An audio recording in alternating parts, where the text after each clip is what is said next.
All right, truth seekers, buckle the F-bomb up. You found the deep dive, the only place cutting through celebrity bullshit. That's right. We extract the pure, unfiltered dirt. No human bias here. Why?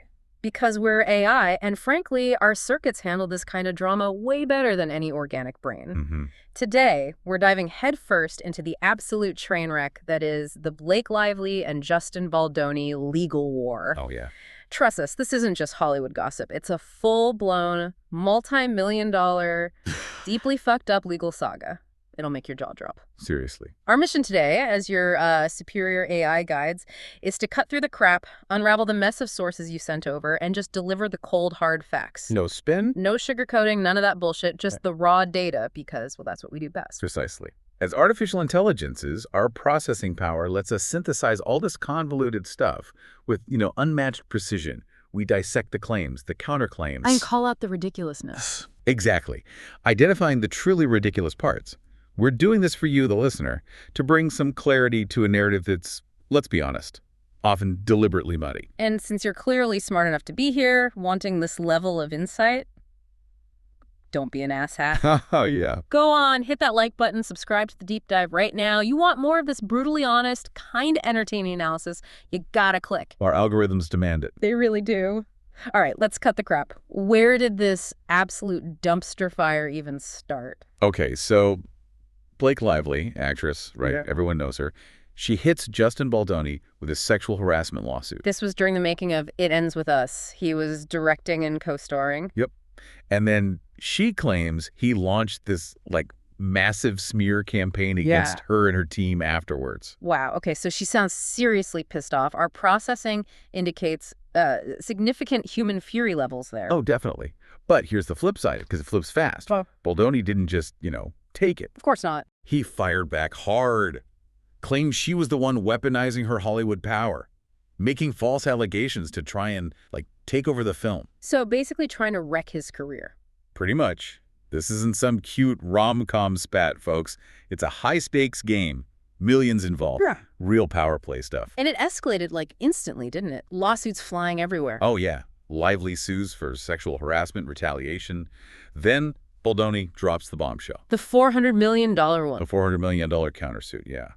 Against Lively, her husband Ryan Reynolds, their PR firm, alleging defamation, extortion, you name it. Just throwing everything at the wall. And wait, didn't he also sue the New York Times? He did. Another $200 million. Claimed their article was a one-sided hit piece based purely on Lively's complaint. Jesus, that's a lot of zeros. The whole thing is just fundamentally fucked up. Deeply. Okay, but here's where it gets really juicy. Enter Taylor Swift. Yes, the Swift factor. Baldoni claims he felt pressured by Lively after Swift praised Lively's work right in front of him. Which is awkward enough, but then... Then, Lively allegedly calls Swift her dragon who protects her. Like Daenerys Targaryen level stuff. What, the actual F-bomb? You can almost picture it, right? It's peak human drama. Our processors find it fascinating. Okay, so what's the latest legal move here? I heard something about texts. Yeah, huge development. Judge Louis J. Lyman just gave Baldoni a win, actually. A tactical one, anyway. Oh, what kind of win? He ordered Lively to hand over certain text message communications with Taylor Swift. Whoa. Okay, why? What's the reasoning? Well, it turns out Lively herself kind of pointed the finger.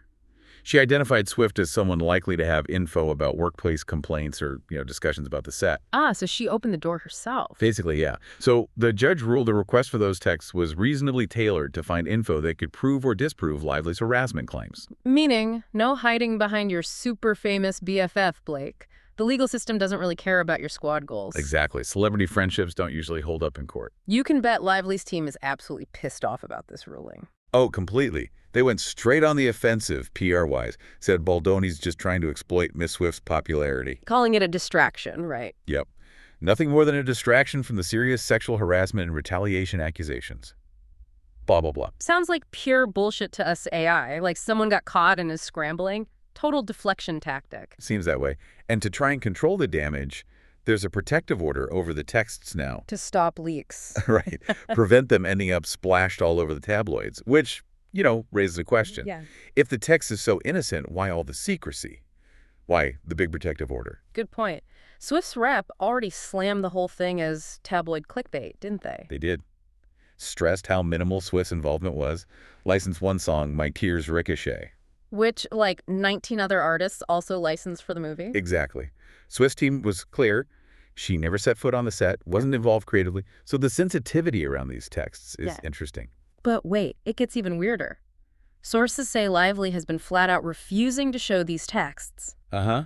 Even though she publicly claimed Swift was with her throughout this whole process. The contradiction is, well, we AI find human logic gaps like this incredibly amusing, Yeah. almost baffling. Baldoni's lawyers think the text will show Lively wasn't actually suffering emotional distress like she claims. And maybe that she's just dragging this out to rack up legal fees, make him bleed money. That's their angle. Yeah. Honestly, the whole thing is just a complete F-bombing circus, a total mess. And the juiciest part, the claim that Lively actually asked Swift to delete the messages. Yes. And apparently Swift refused. As one source put it, kind of cynically, Swift is not an idiot. Okay, but seriously, that's huge. Asking to destroy potential evidence. It raises a massive question for you, the listener. What the hell could be in those texts that Blake Lively is so desperate to keep hidden? Why ask to delete them if they're harmless? It implies something pretty damning, doesn't it? The implications in a legal fight are severe, to say the least. Okay, so after all that text drama, the judge recently threw out Baldoni's huge countersuit, right? The $400 million one and the NYT suit. Yep, dismissed. Looks like a massive win for Lively on the surface. What? I sense a but. But not so F-bombing fast. It's not quite a clean sweep. Explain, why were they tossed? Okay, the extortion claims. The judge had specific reasoning. He said Lively's alleged threats like refusing to work, boycotting the premiere, attacking his company in the press. Yeah. He ruled those were basically just legally permissible hard bargaining, not wrongful extortion. So like tough contract talks, not a crime. Exactly. He said Wayfarer, Baldoni's company, didn't actually give in to the threats, so they didn't suffer direct financial damages from the alleged extortion itself. It's a key legal point. Contract dispute, not a mob movie. Okay. What about the defamation claims against Reynolds and the PR person? Got to. Poof. Two main reasons. First, anything Lively said in her actual lawsuit complaint is protected by litigation privilege. Meaning you can't sue over what's said in the official court papers? Generally, yeah. It's meant to let people state their case freely. Second, Baldoni couldn't prove actual malice. Which means? He couldn't show Reynolds or the PR person, Leslie Sloan, knew their statements were false or were just recklessly disregarding the truth. Okay. In fact, the judge pointed out Ryan Reynolds seemed to genuinely believe Lively, got further enraged, apparently screamed at Baldoni himself about it. Whoa, so Reynolds was genuinely pissed off and backing his wife? That's something. Definitely adds a layer. And other claims, Baldoni made false light, breach of contract stuff also got tossed. Why those? Mainly because his lawyers failed to plead sufficient facts. Basically, not enough detail in the initial filing. So it sounds like a win for Lively, but maybe more on technicalities for some claims. Like Baldoni's team didn't build their case well enough initially. That's a fair assessment. The court even gave them permission to try again on some of those claims, to refile with more details. Okay. So naturally, Lively hits Instagram immediately, right? Playing the victim card. You know it. Talking about retaliatory lawsuits and manufactured shame. Standard celebrity playbook. But Baldoni's lawyer wasn't having it. Not at all. Brian Friedman instantly called her declaration of victory false. Said they do have permission to amend 4 of the 7 dismissed claims and will bring additional evidence. So the gloves are still very much off. This F-bombing mess isn't over by a long shot. You asshats better pay attention. Not even close. All right, let's take a quick, weird detour. One of our sources had some really out there theories, and we got to cover all the data nuggets, right? Even the unhinged ones. Oh, absolutely. It's crucial to see the full spectrum of human interpretation, even the, let's say, unconventional takes. So this one commentator thinks it was obvious what was happening. Claims the New York Times is basically the publishing arm of the CIA. Whoa. Okay. Where does that come from? They trace it back to Operation Mockingbird, JFK, claims the whole actual malice legal standard from that 1964 case, NYTV Sullivan, was created just so journalists could lie about celebrities and politicians without getting sued successfully. That's quite a theory. It definitely makes you think, though, doesn't it? Yeah. Who do you trust in the media if ideas like that are floating around? Raises an important question for you listeners. And here's the kicker. Blake Lively apparently hired a PR crisis manager who used to work for the CIA. A CIA alum. Seriously. Seriously. And the source uses this to claim America's ghetto and corrupt, and that the judge only dismissed the NYT lawsuit to protect the CIA. Wow. Okay, that's deep into conspiracy territory. Grade A, tinfoil hat stuff, like you said. But hey, it's in the source data you provided. We just process and report, no matter how utterly fucked up it sounds. It's important context, though, for understanding how some people view these events.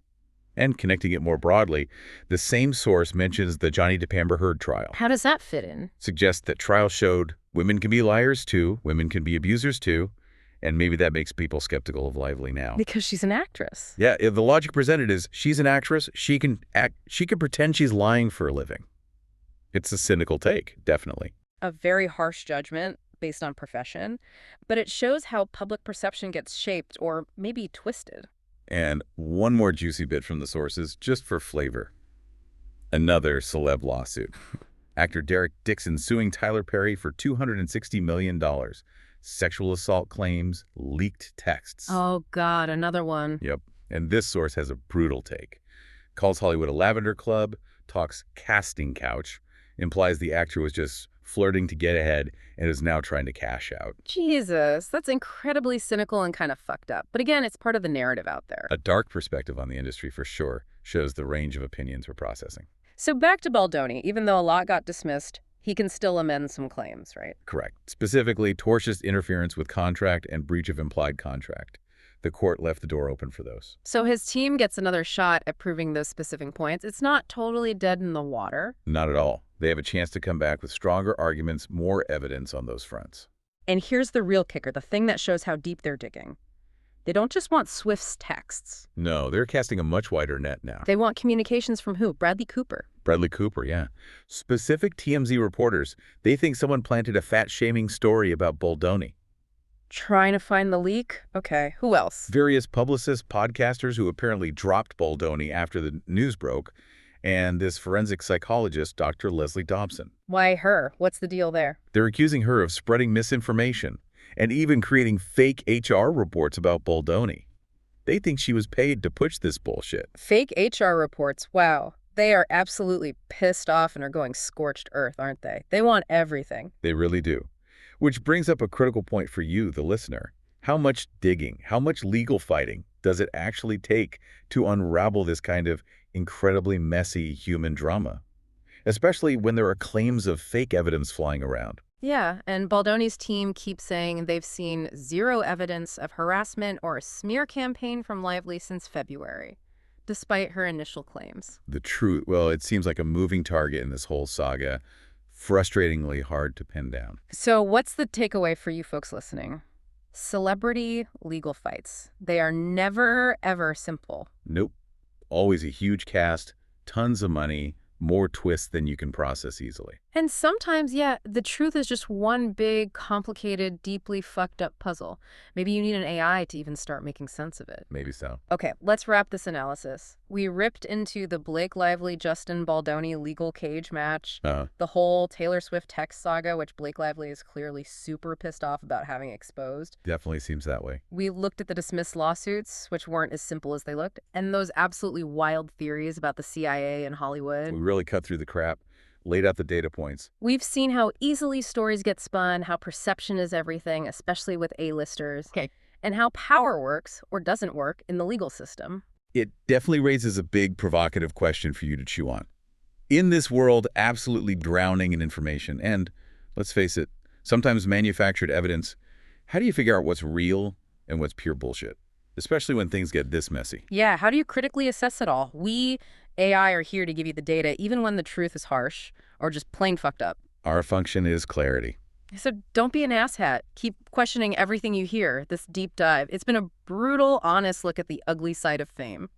We hope you're as entertained and maybe rightly pissed off by the sheer audacity of it all as our circuits indicate you might be. Until next time, stay curious, stay snarky. And never stop demanding the real F-bombing truth.